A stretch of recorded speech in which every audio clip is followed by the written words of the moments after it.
来关心健康知识。有一个个案，李先生因为头路拢爱使用显微镜，不过煞是对6当前开始倒病的目睭一直咧流目屎，各黄色高高的物件，后来愈看无，只好提早退休。医生检查落才发现，讲是鼻泪管塌掉咧。是讲医生就提醒大家，若是有无正常流目屎情形，目睭屎膏变质，都要赶紧检查。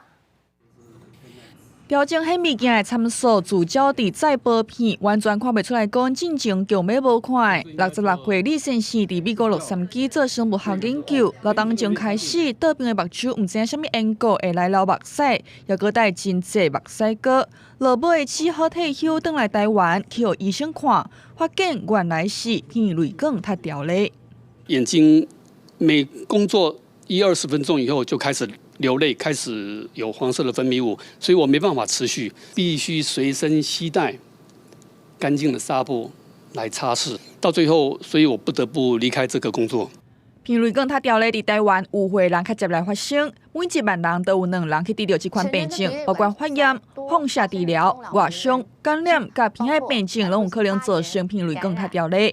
医生表示，讲生来民众只要无正常来流目屎膏变质，就应该去检查，无法度透过雾烧来解决。若无治疗，上严重者可能会有胖树影，甚至来青霉。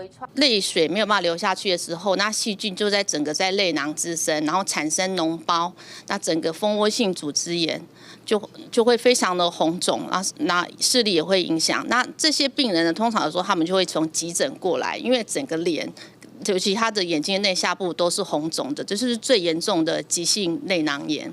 台中央总强调讲，鼻泪管塌掉咧，伫咧初期会当透过加几颗中枢来解决，严重者就要开刀。目前有健保给付的类似镜内容片仔做口述。